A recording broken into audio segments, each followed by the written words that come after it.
Hi, everybody. Welcome to... I almost said welcome back, but I can't do that. This is the first episode of Bethesda R.A.W. Coming to you from R.A.W. Podcast. If you guys don't know us, we do normally gaming shows.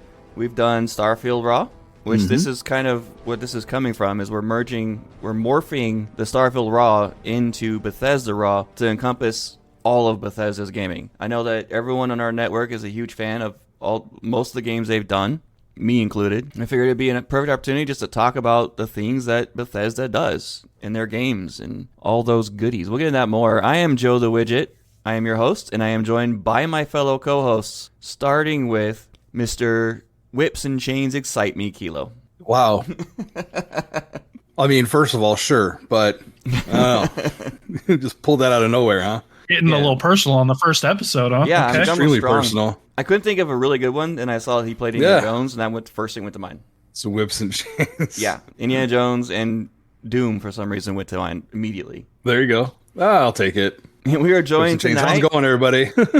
We are joined by another co-host who will be coming in and out as he can, because he works odd schedule sometimes, Mr. Archon. What's up, everybody? I'll try and be here as much as I can. I mean, because of how late we record, it should be okay, but we'll see. But I'll be here. You just know that if I'm not here, it means that I'm slaving away. Yeah, I get that. How come I got... Wait. Hold on. How come I got Whips and Chains, Kilo, and Archon just got Archon? Because I forgot to give him a It name. could have just been... Right off well, I the give top. him a name right now. I'm gonna call it Cupcakes and Unicorns Archon. Whoa, hold on a second. He likes double rainbows. I mean, I'm not judging whatever you're into, man. It's not I actually love cupcakes, but I don't know about the rainbows. Rainbows and unicorns, sparkles. Rainbows and unicorns. Yeah, we were doing a show about R.A.W. We decided that really wasn't going to be going anywhere for now, so we are just going to be focusing on this show and have a lot more variety and get into a lot more goodies. I know a lot of our core listeners are Bethesda fans, so yeah, appease the crowd. Since they can't stop just dumping game after game after game on us that are just amazing, we might as well talk about them, right? Without warning. Yeah. It's the Bethesda strategy. I'm pretty sure Bethesda's new strategy was just fire their advertising team and just wing it. Yeah. Right. We don't need to advertise our games. We'll just shadow drop them all. Just dead silence and then full send. We're going to go off of our name. Check out this sweet new game we're releasing in an hour. Right. You've all been excited for Elder Scrolls 6? Well, guess what? It's done and it's out. It's coming out now. You can download it now. There would be such a media uproar if they did that. It would be insane. Oh my gosh. Sure. Yeah, that's one way to avoid spoilers and leaks. I mean, just don't tell anybody. I mean, there was rumors about Oblivion Remastered being done, but that was just it. There was rumors. There was no confirmation anywhere until the day they decided to drop it. Mm-hmm. Pretty much. Well, they gave a pretty big teaser the day before, and I pretty much, especially Archon even, was set that it was Oblivion Remastered. Yeah. I knew what it was, but still, the day before, like, I thought, oh, hey, we're going to get a press conference tomorrow announcing the game. I didn't know we were going to get a release. Right. Here you guys go. So this show is going to be on the Starfield feed. So if you listen to Starfield R.A.W., this will be on that feed for the next 3 episodes. And then we're going to be transitioning to its own feed after that. This will also be releasing, this episode and all episodes will be releasing on its own feed as well. So you can go over there and follow it and like it, whatever you guys like to do on your different various podcast platforms. So if you do have it set up to auto-download every week, make sure you set up the new feed to auto-download too, because after 3 episodes, this one's going to be gone. Yep. We're giving you guys 3 episodes to remember. That's right. And if you're anything like me, you're going to wonder on that 4th episode, where is it? Did they not decide to record anymore? No, you just got to go to the right spot. You'll find it. Yep. And if you guys could review and like this show, that's a very, very big help for us. I mean, obviously we prefer 5 stars on iTunes and Spotify, but you know, it's your review. As long as it's not a 1 star, it'll help. There you go. All right, we're going to be talking about Starfield periodically on this show. Obviously, why we're going to Bethesda, and they have a boatload of games currently out, and they have some big ones that are in development. Kilo, what is the current list? I actually, because in preparation for the show, I'm like, how many of Bethesda games are on Game Pass? And if you're a lot, a member of Game Pass, if you pay for Game Pass, you have access to about 90% of Bethesda's catalog. Check this out. We got Elder Scrolls, Morrowind, Oblivion Remastered, Skyrim, and Elder Scrolls Online. Fallout. You got 1, 2, 3, 4, New Vegas, Tactics, and 76. You want to play Quake? They got 1, 2, 4, and Arena. How about Doom? 1, 2, 3, 64, Eternal, and as of tomorrow, the Dark Ages. Well, I already have that pre-downloaded. We're gonna do it. I'm so excited about that one. I have the early access, so I can give you a little bit of scoop later on what it's like. I'm excited to hear about that. They also have Dishonored 1, 2, and Death of the Outsider, Wolfenstein 3D, Return to Castle Wolfenstein, New Order, New Colossus, Old Blood, Young Blood. They got Rage 1 and 2, The Evil Within 1 and 2, Starfield, Indiana Jones and the Great Circle, which is freaking amazing, Redfall, and one I haven't heard of before, Arx Fatalis, which I'm not familiar with. Yeah, well, damn. Yeah, all that's on Game Pass. Well, let's go around really quick. Go around the little round table here. What is our experiences with Bethesda's games? For me, I played Morrowind for 30 minutes. I've been playing Oblivion Remastered now for quite a few hours. I'll be talking about that tonight. Skyrim, I put in well over 2,000 hours. Elder Scrolls Online, I put in probably a good 400 or 500 hours. The Fallouts, though, I really didn't play much. I think I played 4 for about 3 or 4 hours, and I played 76 for quite a bit, actually. And I grew up a huge Quake fan and Doom fan. I'm in that generation where Doom was the newest and greatest and the godfather of the first-person shooter. You haven't played Fallout New Vegas? No. I never have. You're yourself a disservice, sir. That's what I hear. Great game. A great game. Technically, that game wasn't made by Bethesda, though. No, that was made by Obsidian. Yeah. But then 1 and 2 were also made by Interplay. And Bethesda owns the rights still anyway.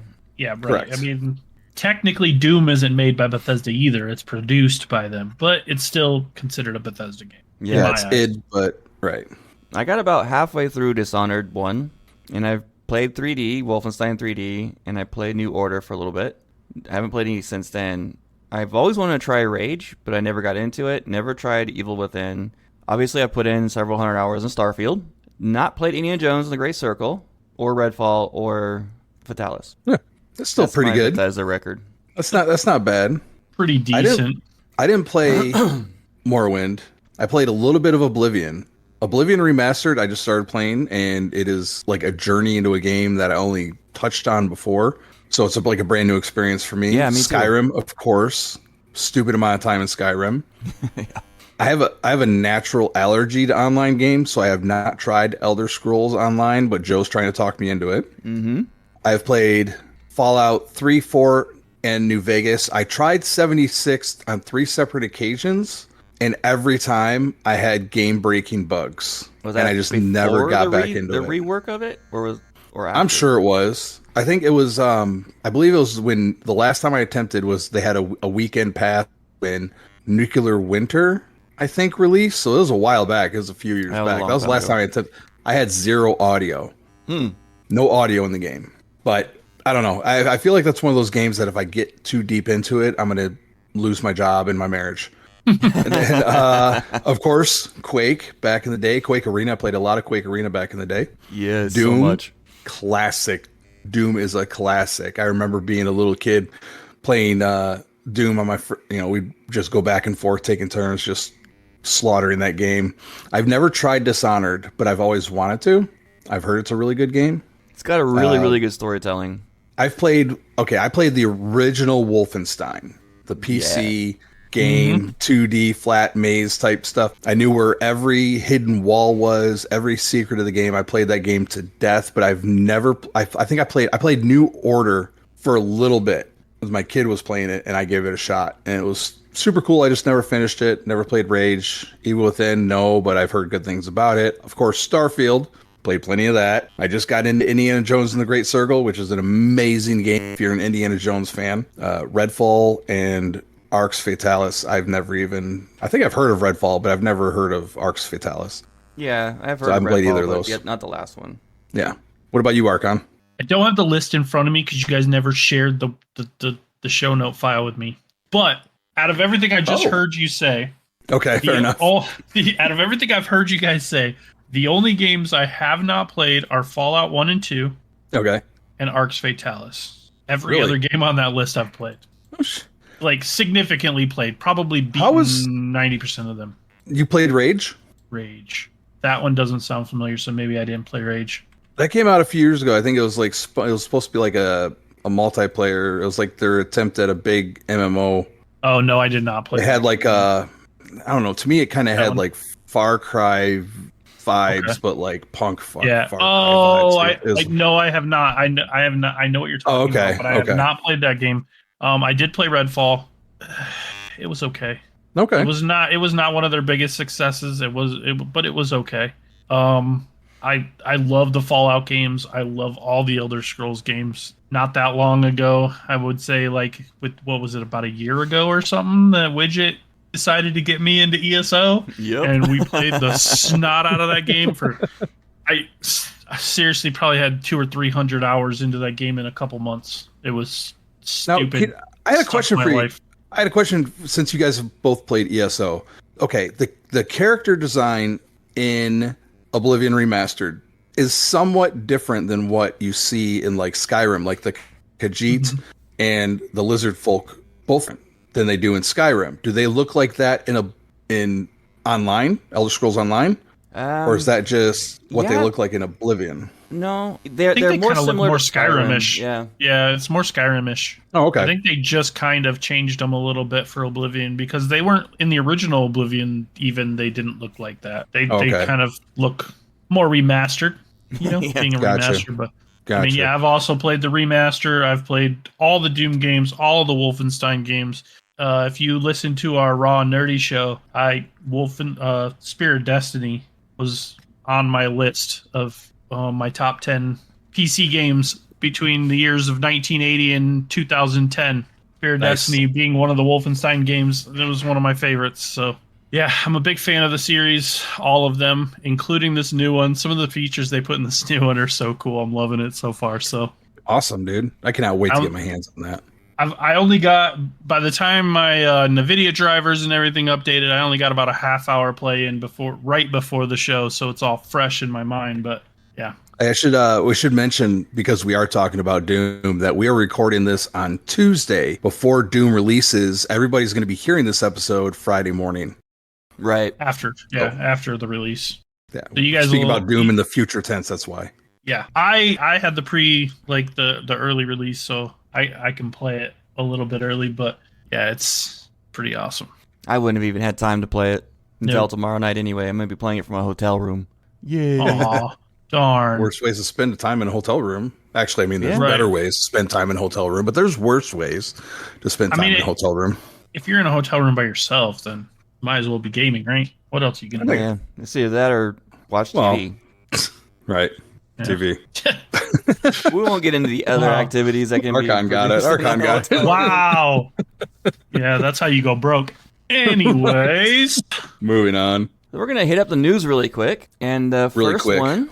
Holy cow. There's so much news. Talking about it, yeah. The first one, I'm going to say the first one. If you guys want to jump in on the other ones, that's fine. But the first one's for mine. It's for me. Yeah, do it. Because Ella Parnell posted a tweet, and it was confirmed that Fallout Season 2 has finished production and is believed to be slated to be released on Prime the first half of 2026. It's about time. I'm super freaking excited for this.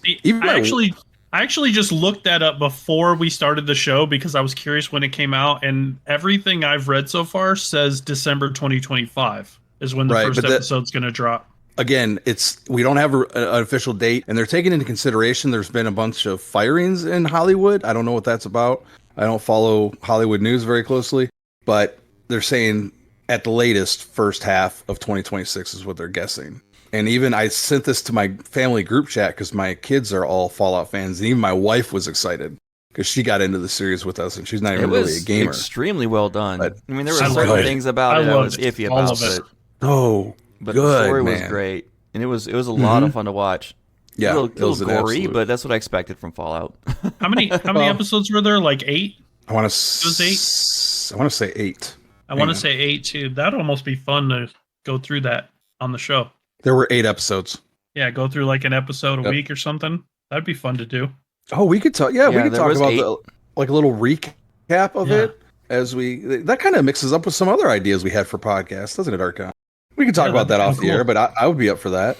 Be fun. Because that was, I mean, obviously that's based off of the Fallout series made by Bethesda, so it'd be, that'd be really cool. It was really, really well done. Like, it's one of my favorite TV adaptations from a video game, for sure. Easily. People have been asking when are they going to make a Fallout show or movie for years. Not a Fallout, Elder Scrolls. Elder Scrolls. That would be dope. I forgot. Like kind of Game of Thrones-esque. Yeah, I remember asking Pete Hines about it. I think they got to wait until Lord of the Rings cools off. Yeah. Rings of Power is pretty good. Widget. It's all good. Yeah, I was just going to say, like, I think they need Lord of the Rings to cool off a little bit before they try to put that out. What Pete Hines told us, me and my old buddies back in the day, when we talked to him at, I believe it was PAX Prime in Seattle, and he said that they've had many studios come up to him asking to do a movie or show based on Elder Scrolls, but they've declined every one of them because they didn't feel like there was any studios yet that had the capability to do Elder Scrolls justice. Right. They wouldn't do that until they were set that it would be done right. And seeing the success of Fallout, I think there's a good chance of it. Yeah, I think that's reasonable. And I mean, obviously, it would be Amazon that would probably want to pick it up since they're already doing the Fallout series. So, I mean, they have the resources to do it justice. Yeah. Amazon's coming in hot on some really great properties. I mean, look at the Vox Machina series from Critical Role. The animated series. Mm-hmm. I have this lady who I never even met. She's not even a little bit of a nerd. She's this amazing black woman I think she's like 10, 15 years older than me, but somehow we ended up friends on Facebook. And she asked me if I had seen it. She's like, I love it, but I can't watch it in front of my grandchildren. I'm like, no, don't watch it in front of your grandchildren. But she absolutely loved it, and she didn't know anything about Critical Role. She just thought it was great. Amazon's really doing great things. As you guys know, Doom is releasing tomorrow. So we recovered. Or yesterday. Yeah, or yesterday, depending on your. Yeah, sorry, that's more accurate. Releases May 15th. Actually, from what we saw, well, depends on your time 14th, zone. Yeah, right. Oblivion Remastered is already the third best-selling game of 2025, trailing Monster Hunter Wilds and Assassin's Creed Shadows. Yeah, it just came out in April. It's pretty. That's pretty impressive. Yeah. I think other studios really need to take from what Bethesda has done and not remake them, but remaster their old successful properties. Right. Keep everything the same. Yep. Well, to an extent, but I'll get into that on my playthrough. Like I've heard that like Fallout 1 and Fallout 2 have like really cool stories to them, but I mean obviously they're like old like Super Nintendo-esque type graphics. Remaster those bad boys. Give us a remastered version of 1 and 2, that'd be sweet. That would be a lot harder to remaster. I did not write it down. I should have wrote it down, but there is a fan-made remaster, I believe, of Fallout 2. And it looked really good. Maybe I'll try to get some information on that for next week because I'd have to dig for it. But you know what? I went on a roller coaster ride this week when I was going through the news. Take this journey with me. I see this article. It says Bethesda giving away Doom: The Dark Ages Harley Davidson. Whoa! Oh, dude, BBA. It looks so, dude. Just the thumbnail looked amazing. I click on it. I start reading. It's a Sportster. I'm like, really? A Sportster? Seriously? That's like the most chick Harley Davidson motorcycle that's out there. And then I saw it. I'm like, oh my god, that looks amazing. So I'm like, fuck it. I'll throw my hat in there. And I click on the contest page, and it says for residents of Australia only. Oh, that's a knife in the heart. This is an American motorcycle, damn it. It does. It looks sick, though. It does not look like a Sportster. You would not think Sportster the first time you look at it. It looks badass. Looks really cool. But yes, so if you live in Australia and you're listening to our show, go just Google the Harley Davidson giveaway and sign up. Maybe you'll win a bike. Or if you don't want to sign up, let Kilo use your address. Yeah, there we go. And then I'll have it shipped. We'll work it out and have it shipped to figure it out. I just looked up really quick. PC Gamer has an article about it and says this Doom-themed Harley Davidson is the most metal game collab I've ever seen since the Dark Ages. And it looks Dark Ages. It looks pretty intense. Yuck. It looks awesome. The front end of that thing is just badass. It has the head of a demon. I forgot what they call those demons. Imagine rolling down the street on that bad boy. Heck yeah, man. I think the insurance on that thing would be astronomical. As a Sportster, it really depends on what kind of engine it's rocking and if it's got any of the like Screaming Eagle upgrades or anything like that. Well, that and all the custom modifications to it to ensure that, yeah, that'd be tough. But to have it would be awesome. It does depend. In Michigan, it costs you an arm and a leg for sure. Insurance is ridiculous compared to California. Not compared to California, but as far as the Midwest goes, we have some of the worst insurance rates in the country for automobiles. Yeah, I agree. But anyways, that's not Bethesda. And I live in California. That's a sad ride that you took there, Kilo. It is. I feel for your loss. I know. I was going to look up news for the show, but I looked at the show notes, and Kilo already had everything covered, so I didn't bother. Yeah. We're going to be doing different segments on the show. We're going to be talking about mods here and there for Starfield, Skyrim, whatever else we come up with. Also, we want to do like a mission or quest of the week, but we want you guys to recommend it. Yeah, what do you guys want to hear about? I like it. You can either email us. Yeah, exactly.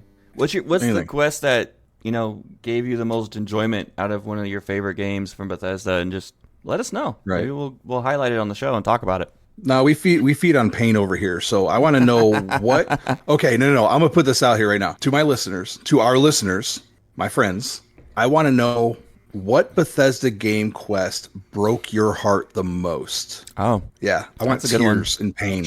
I want tears and pain for episode 2. So go to our Discord. We need to make a Discord section for that so that people could just post in there and we could pick one out of there. Yeah, for sure. We're going to add another channel set to our Discord. We already got tons of them. Yep. That's fine. Our Discord is discord.gg/raw podcasts. RAWPODCASTS. Put that in your browser. Boom, you're there. As long as you have an account. Then hit join because you're going to want to join the fun. Yes, indeed. And we usually put of other ones. Yeah, we usually put a little sub channel, usually entitled "Content for the Show." Drop it in there. Let us know. Yep. And then stop by and talk to everybody else because all of our Discord people are freaking amazing. We got a bunch of awesome people in there. It's great little community we got. We're all gluttons for pain. So you drop a tearjerker or a terrible hard quest in there, and one of us is probably going to want to go try it. So probably, most likely, we are masochists. Yes, we are. What are you, machinist? Are you trying to say masochist? And if you listen to our last episode of Starfield Raw, episode 75. We mentioned one of our listeners, Mossy, did a load set for making the game complete survival, pretty much. And he did give us his load list. Yes, he did indeed. And Mossy is an older guy, and he writes his posts like he's writing his sweetheart during the Civil War. But I love Mossy. He's a great guy. He's amazing. He's one of my favorites for sure. So this is a load order it's a list of mods that he picked specifically for a survival feel. The first one he said is Dynamic Universe by Young Neil. And what it does is it basically makes sure it kind of caps you out a little bit so that when you get up to the higher levels, you're not so overpowered. And then anything that, if you go into a system that's a little bit lower level, it'll scale you so that those aren't super easy either, which I thought was pretty cool. It kind of evens everything out. Okay. That sounds fun. And then he's got Exploration and Economy, both again by Young Neil. Shout out to Young Neil, apparently. And he explains that it's not an economy overhaul for trade. It's for trade. It's more in depth with trade routes and whatnot. Oh no, it's not. I'm reading this as I did so much prep for this show. Give me a break. So we really appreciate it. Okay, that's what it is. Instead, the effects, when they combine together, do the following things. They remove the ability to outright buy manufactured items. You'll have to loot them from POIs or build them yourself. I love that. I think that's super cool. And it also removes the experience from crafting. Oh, so you can't do that. So you can't build a bunch of adaptive frames and just shoot up. Whoa. That's my leveling trick. Well, Mossy says no to that. This is interesting. Ammo that's looted has been nerfed as far as the amount you get. I'm not sure if I agree with that. Because if you want to do that, pop a guy. If you pop a guy in the head and he hasn't gotten a single shot off, that's a full mag. You should get a full mag worth of ammo. Med pack frequency has been nerfed, and the prices for both have been greatly increased. See, I'm resale value. This isn't a survival list. This is a masochist list. This is ridiculous. Resale value of guns and armor have been decreased, while the amount of credits you get for contraband and full planetary surveys has been raised dramatically. Interesting. So it kind of rounds out the economy a little bit different. I don't know if that's balanced. I don't know if I care for it, but this is what he does, and he loves it. Definitely something I wouldn't do. I'm a combat enthusiast in that game. Well, this is probably his character that he hasn't even gone through Unity. Like this is the guy, This is the character he's been playing from release and has still not taken through Unity, which is hilarious. He's hell-bent on breaking the game. He is. He really is. But he does it. He doesn't do it in an OP way. He does it in like a realism way. Yeah, which is interesting. Ammo recipes have undergone a huge overhaul. They no longer require primers beyond the research phase. Instead, to manufacture them, you'll need various different ores and sometimes okay, this literally sounds harder than real life. What are we doing here? Yeah. Sometimes you have to have magnets for mag-pulse weapons, for instance, or zero wire for their batteries. This is by far my favorite. This is Mossy. My favorite part of those two mods. It makes outposts necessary because buying ammo takes too long to restock and costs too much. It truly gives outposts a purpose. Now I can get behind that because that's something that we mentioned on the show too. Oh yeah, like it's fun to do the outposts in the trade routes between your outposts and stuff, but there's no real purpose to it. Yeah, right. So super interesting. It gets you out there looking for resources and set up networks to fuel your magazine subscriptions. Oh well. So that's super interesting. I would love to get him. We've tried to get him on the show before. I would love to get him on the show to chat with us about this, but I think he works really early on one episode in the past with me and Rook and Archon. I think I can't remember. Mossy, yeah. I know we had like a long chat with him in Discord, but I don't think we ever had him on the show. Yeah, we should. But I know he gets up super early, so he's usually asleep by the time we record. I'll have to make an exception. Take a day off. Come join us on the show. Heck yeah. So those are 3 mods to look at if you're looking for a good survival play, something that'll rebalance the game a little bit, make stuff a little tougher. But that's also one of our favorite segments we like doing on the show. We call it Around Discord. We like to just pick up things that you guys suggest for the show and talk about it. Get you guys all involved in the show. Yeah, sometimes we just literally grab a conversation like, you hear what these guys are talking about?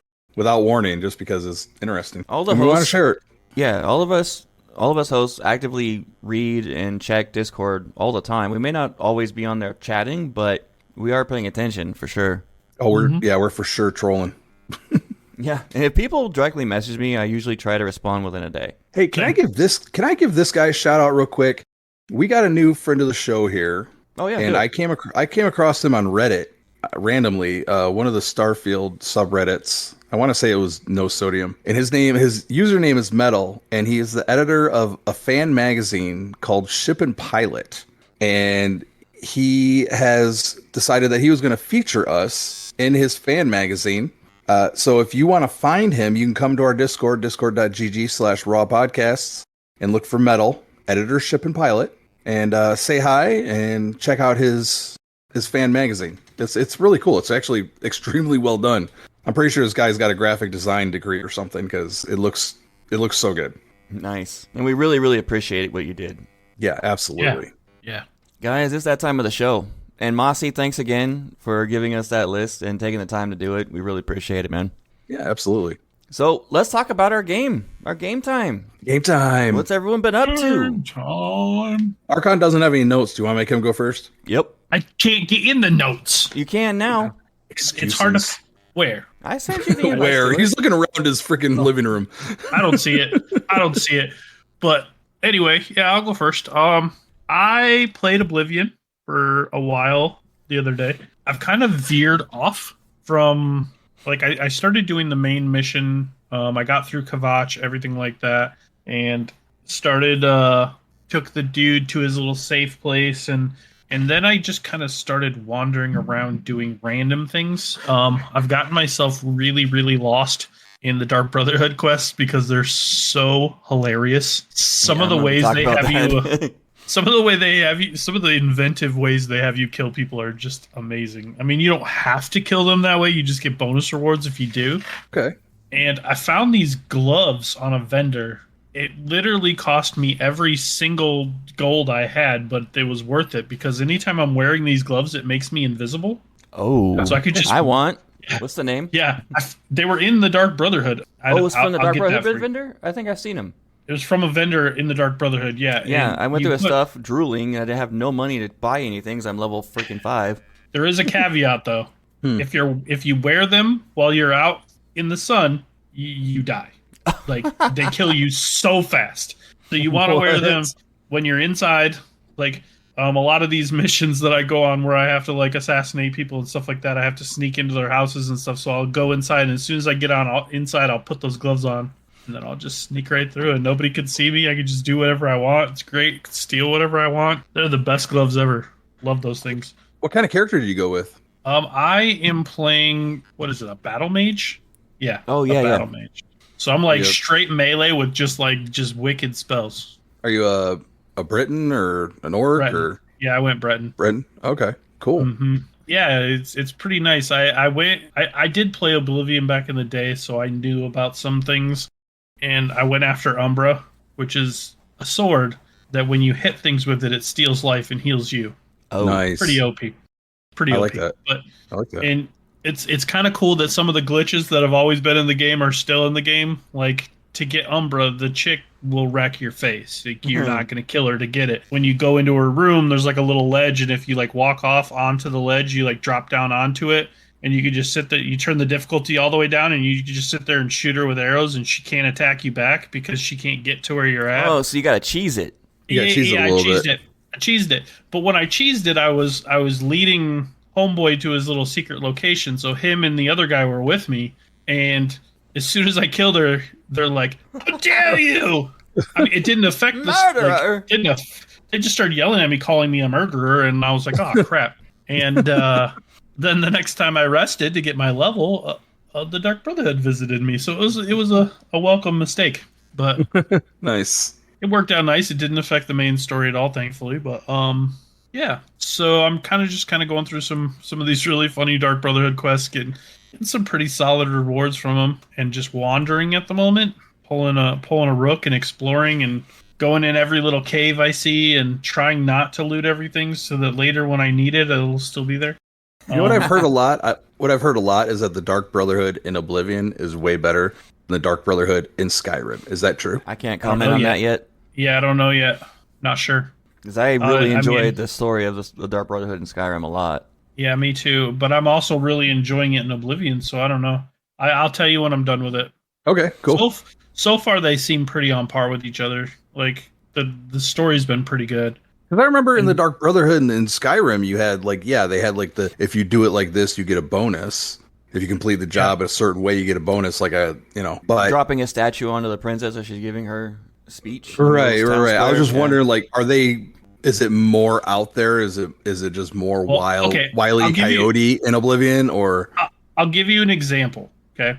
So one of the first missions you get from the Brotherhood is you have to sneak into this dude's house. It's the second mission. And confirmed. It's the second mission, yeah. And you sneak into his house, and between the hours of 6 and 7 at night, he's sitting in his chair reading. So you have to sneak up to the attic without him or his butler seeing you. You can't kill either of them if you want the bonus. You have to sneak up into his attic and loosen the wires basically that are holding his deer mount. Yeah, the fasteners holding his deer mount so that it falls on him while he's in his chair reading and kills him. Wow. Has to look like a pure accident. It just looked like a freak accident. It's great. It's great. I love that. I know that because that's the quest I'm currently on. Yeah, it's great. You'll enjoy it. I'm telling you, it's very fun. I've absolutely loved the Dark Brotherhood and all the Elder Scrolls games I've played. Even on Elder Scrolls Online when they released it in a big patch, I was so excited for it. And every game is a little bit different, but it's still amazing in every game. Awesome. And other than Oblivion, I got about 30 minutes or so in on Doom right before the show, and man, is it pretty badass? Hardcore. I can tell it's gonna be. I can tell it's gonna be pretty fun. There's some things about it that are different from other Doom games. For instance, you have a shield for one, which is weird.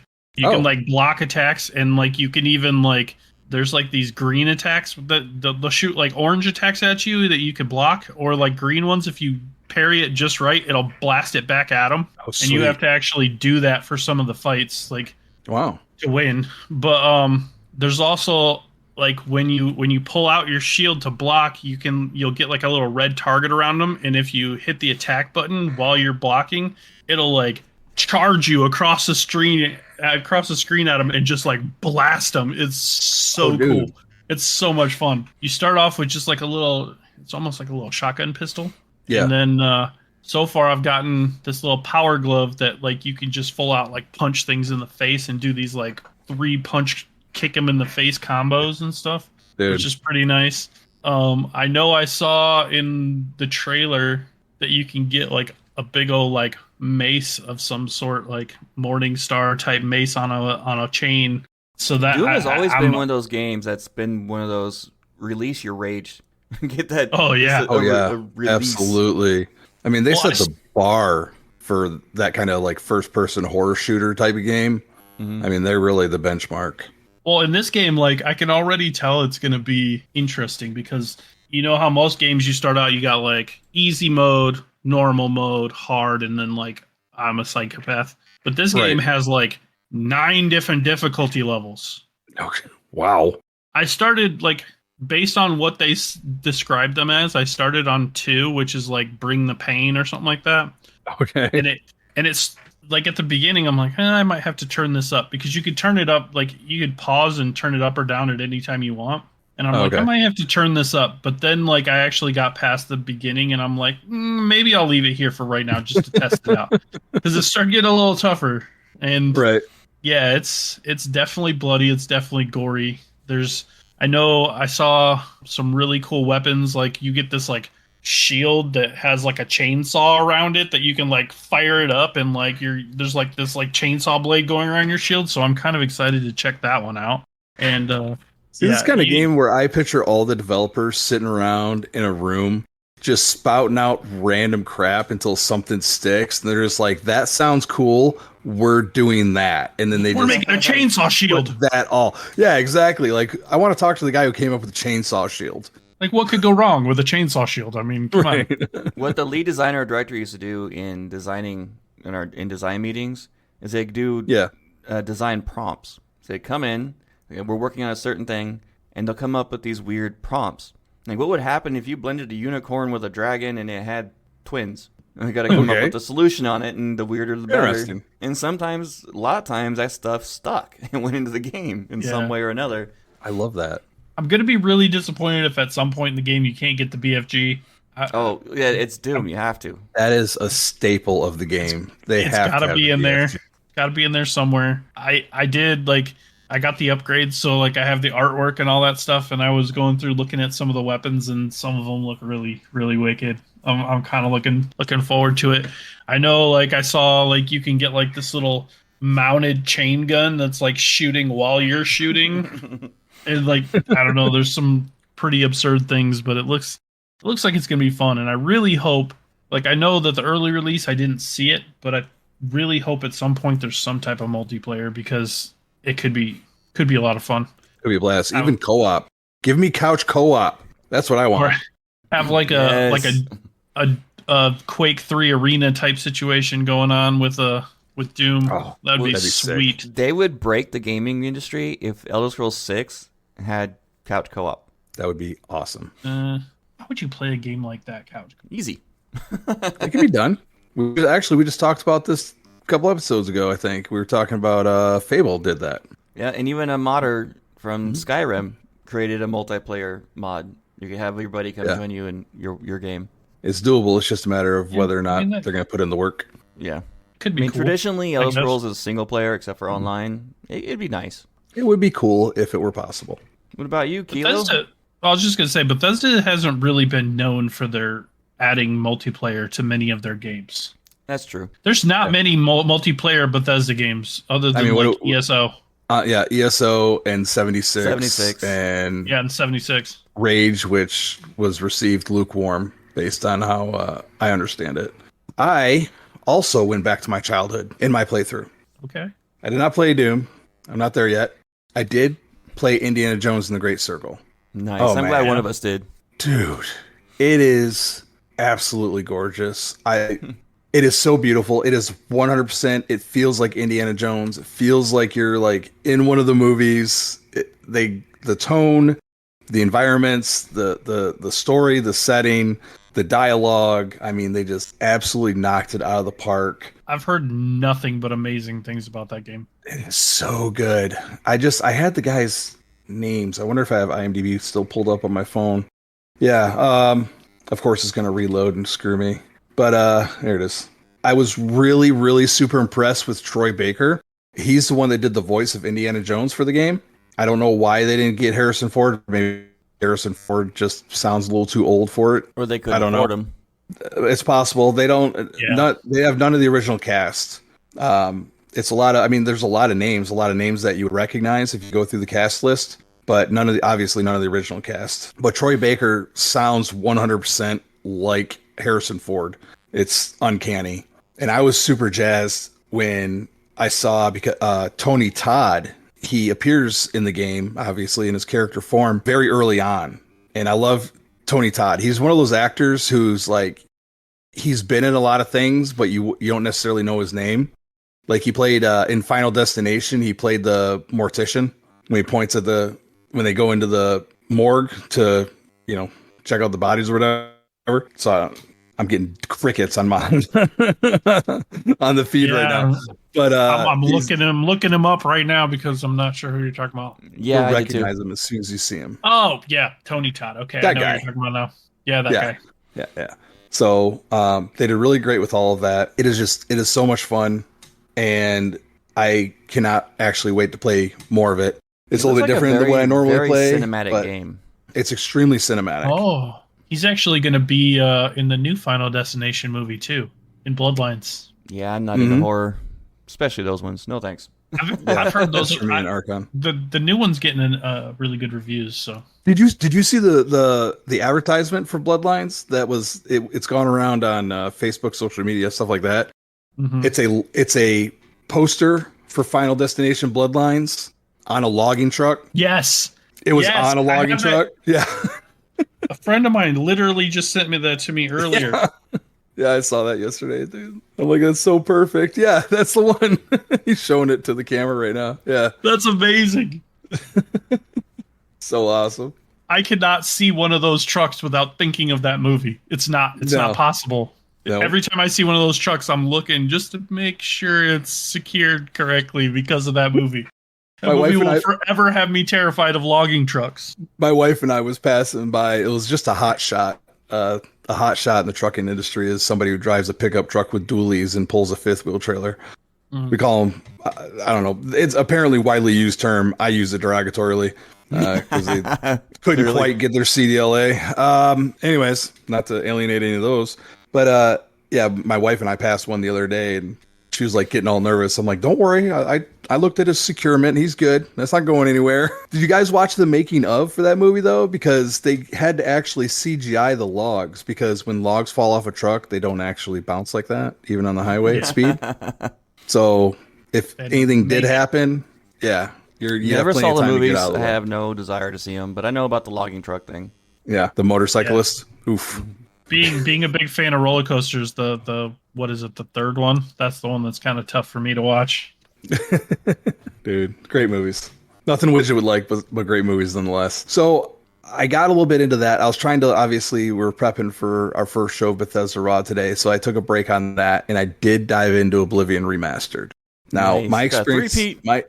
My experience with this game is not extensive.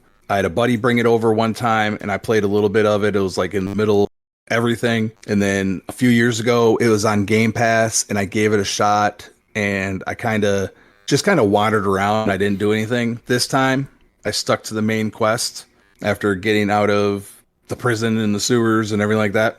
Mm-hmm. I will say, it does look amazing. It looks great. Miles ahead of, what Oblivion used to look like. Although the elves still bother me. Why? Yeah, their face is weird. The face is weird on the elves. It just looks weird. It just, something about it looks weird. Too alien. I can't. Yeah. Yeah. That was my impression too. Like, they look more alien than elves. Well, I don't know what they. I didn't look at the elves. I went Nord, of course. Naturally. But it was really startling because I didn't realize that you could fast travel to places you'd never been. Mm-hmm. so you don't have to go overground or overland. And so I fast traveled when I went to Kavat. And the first thing that you see when you drop in is this elf face right in front of you. And he's real frantic and he's like freaking out because, oh my God, demons are Kavat. And he just like, I'm like, dude, stop talking so I could stop looking at you, please. It was uncomfortable, but it was great. It was great. Emperor Uriel Septim, Patrick Stewart, baby. Yeah. Yep. It was, I'm in love with that guy's voice. He plays a good like king emperor role. Like he does it well. He's got the voice for it. He really does. Yeah. And I heard it was quite a thing. Him, like, I guess he came up with like a bunch of backstory for it. Did you guys hear about this when they originally cast him? He came up with all this backstory and asked all these questions of the developers, only for him to have about a half hour total of dialogue right in the game because he dies. Did you recognize the voice of the guy that you go to save? The heir? It sounded super freaking familiar. I could not place it. When I tell you who it is, you're pretty much going to know what's going to happen in the game. Okay, who is it? He's voiced by Sean Bean. Oh no, he's dead for sure. He's dead for sure. I don't know if he actually does die or not, though. Like, because I mean, the whole point is that he's got to be the next emperor. So it seems like you're supposed to keep him alive. But like, as soon as I found out he was a voice, I was like, oh no, that same reaction. Like, oh man, yeah, he's gonna die. I'm going through all this, and he's just gonna die. I thought he sounded familiar. Patrick Stewart also did the voice of the king in one of my old favorites, Lands of Lore, Thrones of Chaos. If you've never heard or have ever seen that game, you gotta check it out. It's old, it's really dated, but it's still a blast to play. Okay, what was that again? Say that one more time. Lands of Lore, Thrones of Chaos. Lands of Lore, Thrones of Chaos. Throne of Chaos. Sorry, okay. Throne of Chaos. Singular. Okay. Throne. There's one throne. One chaotic throne. Mm-hmm. Seems like if it was chaotic, it wouldn't be limited to one, but I actually have it currently installed on my computer to play it again. Oh, okay. You know what I did have? You know what was a little bit unnerving to me though, when you go to Kavat and then you're trying to save the town, right? You're trying to close the Oblivion Gate. I got a bunch of Imperial soldiers that showed up like, hey, we're going to fight for you. I'm like, oh, okay. As a dedicated Stormcloak in Skyrim, yep. I was a little unnerved with that. But that didn't become much of a problem because it took me a minute to figure out that friendly fire was possible. I ended up taking out, like, when you storm the castle and you got all those little demon guys that are running at you, and I'm just swinging, dude. And and here's the other thing about that. My one bitch about Oblivion is that help me out, Widget. It's like when the sword should connect with the NPC that you're attacked, but it doesn't. Have you experienced that too, where it's not quite on point? Where I had the term right in my head right when you were bringing it up, and it just went away. The podcast curse hit. There it is. I know exactly what it is. We deal with it all the time in video games because it's a kind of a big thing, and completely lost it. That's my one complaint I'm blanking I had too. I sure as hell had no problem hitting the Imperial soldiers that were supposed to be fighting with me. I took out like 3 of those. So all I had left was the archer guy following me around. Isn't it like point of contact or something like that? It's got some. Yeah, I don't know. We're just the smart one out of the 3 of us, and he can't think of it. We're all screwed. Yeah. So I don't know why I can't think of the term. It's like on the tip of my tongue right now. And someone's yelling at the collision. Collision. Yeah. Okay. Collision mechanics. Yeah. Collision mechanics. Got it. Yeah. That's a bit off on the melee weapons. At least I haven't tried ranged anything. That was a big thing for a lot of older games. Yeah. Because the way this is a remaster, they should have fixed that. But even then, like it wasn't game breaking for me, but it was definitely noticeable where I'm like, I for sure just hit that little bastard, and he's just like running away. And they keep going after my followers. They don't come after me. And like when I through the whole battle, like they just run right past me. I'm like, what the fuck? The horse I stole, they went right after the horse every time. That's what I noticed too. Like the monsters, like when they come at you, like wolves and stuff, they go directly after your horse. You're like, knock it off. Yeah, I know. Like, stop trying to steal my horse. It was a little bit big, but it was ultimately Bethesda that told me to shut the game down. I got almost all the way through Kavat. Well, I got up to the castle. I was in the courtyard, And we took everybody out in the courtyard, and I got the captain there, and I got one of the Imperial soldiers, and I think another Kvatch soldiers out there. And they're like, you go up and you talk to the captain. He's like, storm the courtyard, show no mercy, or kill them all, or whatever. But there's nobody alive. And then when you approach him, he won't like move forward. Yeah, and that's where your quest marker is on the captain. Yeah, you have to go in and find the corpse of the guy who, like, the Baron or whatever his name is, and loot his signet ring and bring it back to him. Oh, so that's all you gotta do? Yeah, you just gotta loot that signet ring and bring it to him. Oh, okay. Because I thought we were going into the castle, and they're standing there like... Yeah, you basically gotta prove to him that the dude's dead, and then he was like, oh, man. Well, okay, so you can get around that one. Yeah. Well, that was my week. That's where I ended up. We're at an hour long on recording, so I'm going to just do some key points of mine really quick. I just played Oblivion. Oh, okay. So gotcha. I really wanted to get back into it. I've been craving to, haven't been able to for 2 weeks. I made a wood elf, and I made an archer. Okay. I forgot the name of the class I took. Why did I forget that? It was I took assassin, of course. Of course. Yeah. Of course. And I'm playing stealth archer. It's my way to go. I'm sitting there with my steel bow, steel arrows, and my Dark Brotherhood dagger that I never use. Gotcha. That sounds right. Yeah. As one would. Exactly. It's on brand. So I started my week out going in at level 3, and I was doing what Archon and Rook like to do. I was just meandering around, going into anything I found, asking for all the rumors, and apparently I have very low likability in the game because everyone tells me to get lost. I'm an asshole after I get done talking to them. Okay. Every time. Be careful. Be careful, because this game does have dynamic leveling. So if you get too high a level before you go do Kvatch is going to be very hard. Yeah, you mentioned that in Raw and Nerdy. Yeah. So if you guys like everything nerdy and from science, TV, movies, gaming, check out Raw and Nerdy. Yeah. Me, Archon, and Rook go at it every week on that show, and it releases every Monday. Yep, good show. Actually, you guys are still working on the Gaming Through the Ages, right? Yeah, we're wrapping that up in the next few episodes. We went all the way from Atari 2600, and we're now working on PC. Nice. I did a quest called The Killing Field, and it's a little side quest. This gentleman in one of the inns in one of the small towns, I did not write the names down like I always do, wanted me to go join his sons to go reclaim their family farm from goblins that have been attacking it. Okay.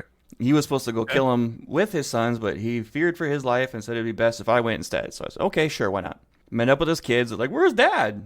Well, your dad's a pussy. He's not coming. So I follow them to their little farmstead, and I noticed that the house right in front of the little farm has a section of it where it almost meets the ground. So I was able to jump onto it, go onto the roof, and go stealth as the two brothers went in the middle of the field and activated the quest, and the goblins started coming in. Nice. I just sat up there and just picked them off. One shot every time. And that's where I also found out that, yes, there is friendly fire.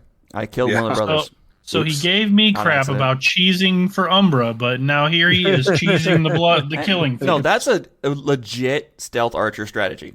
Why would I want to be in the middle of the field when I could be on top of a roof taking them all out? Why would I want to be down there getting hit by that chick when I could sit up on the ledge and take her out? I didn't use a glitch. I mean... Potato, tomato. Regardless, one of the goblins got too close, and I was tracking it, and I shot, and one of the brothers jumped right in front of my arrow and died. Jesus Christ. And I was really surprised when I turned the quest in, and the dad went all sobby and crying for hours because his son died, and, oh, yeah, the goblins got him. Uh-huh. He fought valiantly. Yeah.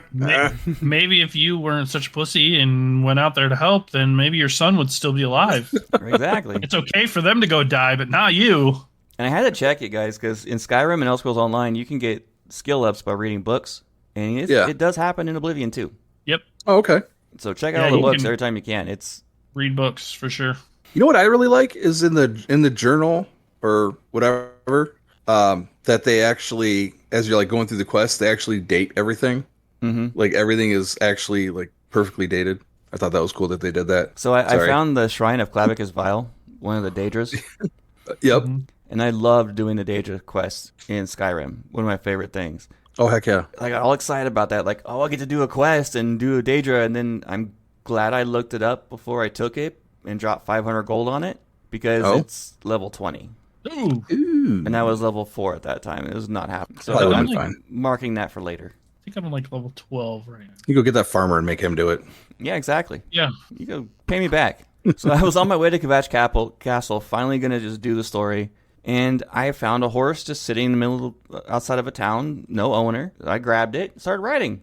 Oh, sweet. It was red name, so I knew I stole it, obviously, but no one saw anything. And I started going about doing dungeons and quests, and of course, everything has to attack the horse immediately.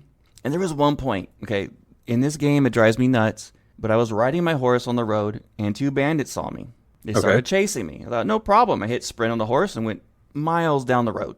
Went off the road, up into a cave, got in the cave, went crouch, and the eyeball was still open, saying I was still being seen.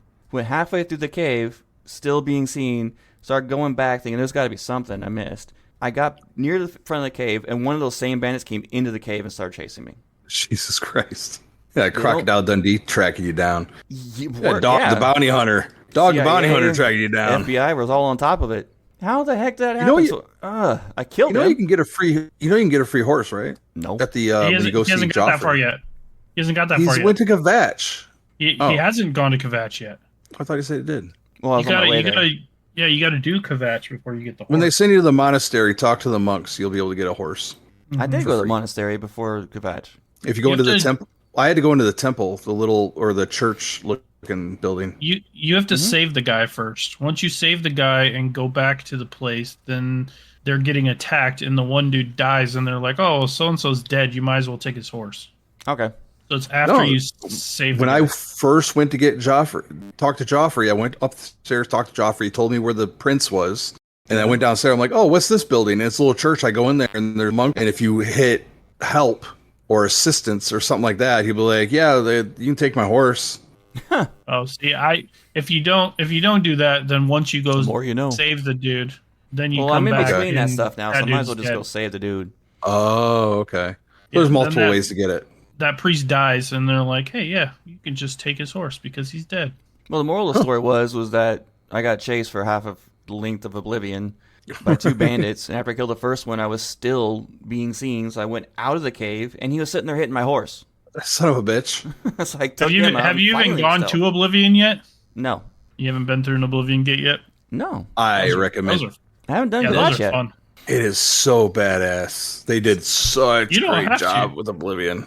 You don't have to go to Kvatch. There's Oblivion gates all over the place. I haven't seen one until Kvatch. Really? Yeah. I've run into them all over the place. And you can't run through them. You have to stop in the middle of them. I ran through it the first time and right into Kvatch. I'm like, what the hell?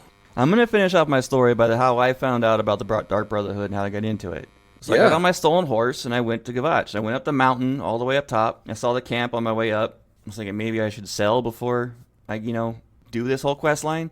But I went up there and I got off the horse and started talking to the main guy. He's all telling me, "Oh, we're under attack by these demons and blah, blah, blah." I was like, "Okay, fine. I'll take care of them. No sweat. But I'm going to go sell first. You guys hold down and I'll be right back. No big deal. A few minutes." I got on the horse. Sure. One of the archer guards freaks out, calls me a thief, and starts shooting me. I drop off the horse. I shoot back. I'm defending myself. Kill him. And yet the guards are just sitting there staring at me. I'm like, okay, no problem. I loot him. got on the horse and went back into camp.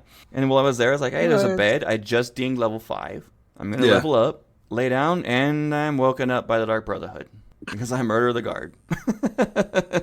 Nice. Murdered the guard who murdered you first, or tried to murder you first. And I was going to get off the game and go play Minecraft, but I was like, nope, I got to do the Dark Brotherhood. I did the first quest, all the intro stuff, and I stopped right at that quest that Archon was talking about. I just got the first quest is pretty cool. The killing the captain was fun. Yeah. I wound up killing 2 of the dogmates on the dock because I went stealth, and they didn't like that. And they chased me, and I killed them. Snuck past the last lady, got on the ship, went right to the captain's quarters, took him out while he was sleeping. And then it's great because I heard bang, bang, bang, and they're like, Captain, we heard noise. We're going to bust in. It's like, oh, crap. Looted the key off the captain, and I went right to the back door, unlocked it, jumped into the water, and swam away. That's what I did. Something out of a freaking movie. That's badass. I went into his cabin. Like, I went in and used my gloves and went invisible and went up and, like, just came up behind him and just killed him. And then all that happened, and I ran outside, and I was just dead. And I was like, what the heck? So I did it again, same thing, dead. I'm like, what the heck? And I was like, oh, I got to take those gloves off before I walk outside into the sunshine. Because before I could even load, I was dead. That's how fast you die in the sun. Oh, wow. So, by the way, the first kill you have to do to get into the Dark Brotherhood, the captain was the first full mission you get. You have to go kill some old dude in an inn in the middle of nowhere, the Inn of Ill Omen, of all things. Come on, that's tongue-in-cheek as hell. Get in there, and I talk to the innkeeper. He's downstairs. Go have fun. Say hi. And I made sure I got there at night, because I knew that in this game, like Skyrim, NPCs sleep. They have a sleep cycle. So I went downstairs, opened the door up, and he was right in front of me, perfect line of sight, laying in bed, his back to me. One shot with the arrow. Ugh! He flops up and down dead. Nice. Went in there, stole everything, and and actually slept in his bed for the Dark Brother. You would. You would. He flopped I off think of it. Astrid's more hardcore when she puts 3 people with hoods on in front of you and says, kill one. That was such a good opening to that. What they do, doesn't matter. Kill one. Yeah. All right. Well, we're going long, so we're going to wrap it up here. Any last things you guys want to talk about before we wrap up episode 1? No. All right. Welcome to the Thunderdome. Back into Doom. Yep. We're back. Episode 2 will be next Friday. All right, guys. Indeed.